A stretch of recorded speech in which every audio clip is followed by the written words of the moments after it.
Big बाजार, जो भारत के सबसे बड़े रिटेल चेन में से एक था, ने कभी भारत के शॉपिंग लैंडस्केप को बदल दिया था। इसके विशाल स्टोर्स और आकर्षक ऑफर ने लाखों ग्राहकों को आकर्षित किया, लेकिन इसके बावजूद कंपनी ने हाल ही में गंभीर संकट का सामना किया और बर्बादी की कगार पर पहुंच गई। आइए जानते हैं कि इतनी विशाल सामूहिकता के बावजूद बिग बाजार क्यों बर्बाद हुआ और इसके पीछे की अहम वजह क्या है। बिग बाजार ने मार्केटिंग में बड़े ऑफर, डिस्काउंट्स और प्रमोशंस के साथ ग्राहक को आकर्षित किया। इसका हर दिन कम कीमत का स्लोगन ग्राहकों को लुभाता था। भारत के विभिन्न शहरों में इसके विशाल स्टोर्स ने ग्राहकों को आसानी से सुलभता प्रदान की। इसकी पहुंच ने इसे भारत के प्रमुख रिटेल चेन में से एक बना दिया। ब्रांड इमेज और विज्ञापन। बिग बाजार ने अपने विज्ञापनों में विभिन्न त्योहारों और मौकों पर आकर्षक ऑफर प्रस्तुत किए, जिससे यह आम जनता में लोकप्रिय हुआ। बर्बादी की मुख्य वजह, अत्यधिक लोन। बिग बाजार ने अपने विस्तार और विकास के लिए अत्यधिक लोन लिया था। इस वित्तीय बोझ ने कंपनी को आर्थिक संकट में डाल दिया।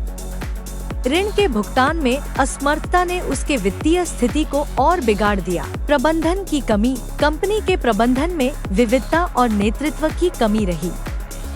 निर्णय लेने में विलंब और रणनीतिक विफलता ने बिग बाजार की स्थिति को और भी खराब किया। Online competition. ई-कॉमर्स के उदय के साथ ऑनलाइन रिटेलर जैसे अमेज़न और फ्लिपकार्ट ने बड़ी चुनौती पेश की। बिग बाजार को अपने मौजूदा बिजनेस मॉडल के साथ डिजिटल युग में प्रतिस्पर्धा करने में कठिनाई हुई। कस्टमर एक्सपीरियंस की कमी। स्टोर के भीतर की ग्राहक सेवा और अनुभव में कमी थी।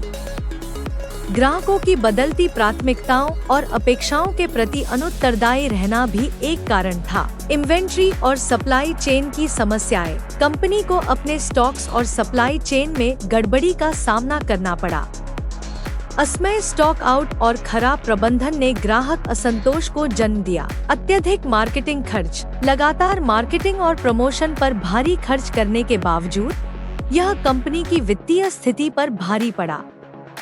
वाणिज्यिक अभियानों की उच्च लागत ने भी आर्थिक दबाव को बढ़ाया। फैशन और ट्रेंड की अनदेखी। बदलते फैशन और ट्रेंड को ध्यान में न रख पाने के कारण बिग बाजार ने ग्राहकों की बदलती प्राथमिकताओं का सही से जवाब नहीं दिया। भारतीय रिटेल मार्केट के लिए वित्तीय प्रबंधन। रिटेल चेन को अत्यधिक ऋण से बचने और वित्तीय स्थिति को मजबूत बनाने के लिए प्रभावी वित्तीय प्रबंधन की आवश्यकता होती है। Digital transformation.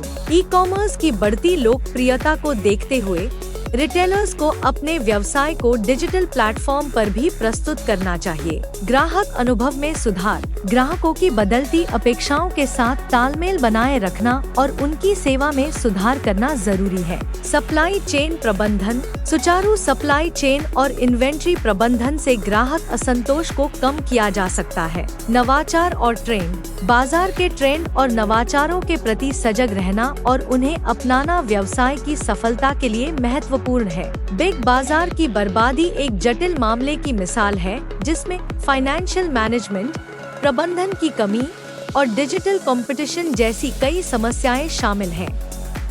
भारतीय रिटेल चेन को इन समस्याओं से सीख लेकर अपनी रणनीतियां और संचालन को बेहतर बनाना चाहिए, ताकि वे सफलतापूर्वक बाजार में बने रह सकें।